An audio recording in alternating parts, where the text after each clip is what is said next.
charge কৰিলে charge pistol কৰিছে চাৰ্জটো হিট এনাৰ্জি ফৰ্মত এনেকৈ ৰিলিজ কৰে সেইটো দিছে এটো খতম হৈ যাব লগা না ইয়াৰ ভিতৰত কি আছে চাৰ্জ আছে এটো চাৰ্জটো কেনেকৈ মানে ৰিলিজ কৰি শেষ হৈ যাব তাৰমানে হ্যাঁ এতিয়া আমি ইনস্ট্যান্ট ৰিলিজ কৰিম ইয়াত টাচ কৰাৰ লগে লগে কি হ'ব স্পাৰ্কিং হ'ব স্পাৰ্ক আৰু চাৰ্জ কি হৈছে আৰু ভৰাব লাগিব চাৰ্জ হোৱা নাই চাৰ্জ হৈছে এবাৰ ৰিলিজ কৰিলো মানে এবাৰে চাৰ্জ ৰিলিজ কৰা হয় মানে ঠিক আছে আপনি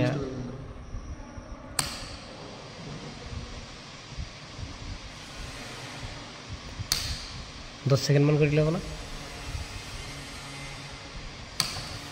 বেছি কৰিলে আবাৰ প্ৰবলেম না বেছি সময় নালাগে ৰিলিজ কৰে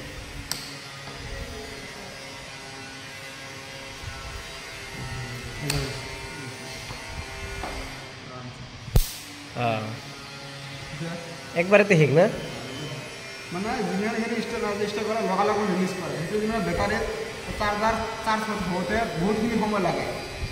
কিন্তু এটা কেপাসিটি এটা চার্জখিনি স্টোর করতে ইমান সময় নালাগে ইনস্ট্যান্ট স্টোর স্যার এইটো বস্তু ভালকে অলপ বুজাই দিয়ক মানে কেপাসিটিটো মানে যে ফ্যানত যে লগায় এইটো 440 ভোল্ট এসি কেপাসিটি মানে 440 ভোল্ট অল্টারনেটিং কাৰেন্টৰ কাৰণে ইউজ কৰা হয় এসি আৰু ইয়াৰ ফেৰাডৰ ইউনিট হৈছে 2.50 মাইক্ৰোফেৰাড এইটো বেসিক্যালি ফ্যানত ইউজ কৰা হয় ফ্যান এইবিলাকত ইউজ কৰা হয় ফ্যানত ইউজ কৰা হয় কি কৰে কেপাসিটৰটো দুটা কি থাকে প্লেট থাকে এটা পজিটিভ প্লেট এটা নেগেটিভ প্লেট দুটা প্যারালালি কি থাকে কানেক্ট থাকে সেই প্যারালাল প্লেটত কি হয় চার্জ স্টোর কৰিব পাৰি ইলেক্ট্ৰোস্ট্যাটিক ফৰ্মত আমি চাৰ্জ স্টোৰ কৰিব পাৰি সেই চাৰ্জটো আমি ইনস্ট্যান্ট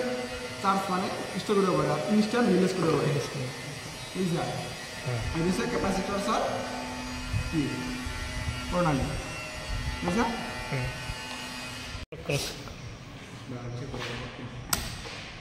ইয়াতে মেইনছৰ লগত এইটো কানেক্ট কৰা হৈছে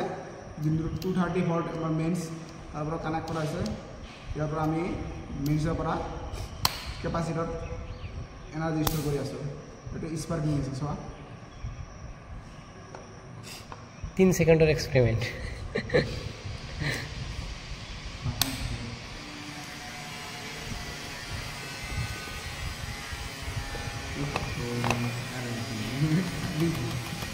চাৰ্জ হয় না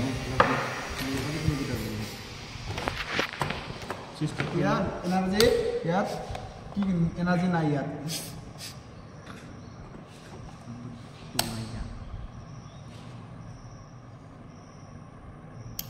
হৈছে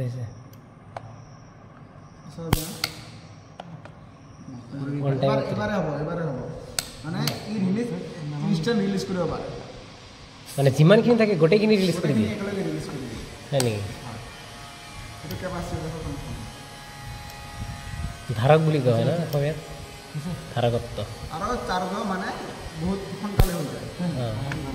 বুজিছে ইনষ্টেণ্ট ৰিলিজ হৈছে আপুনি এটা কৰিব নালাগে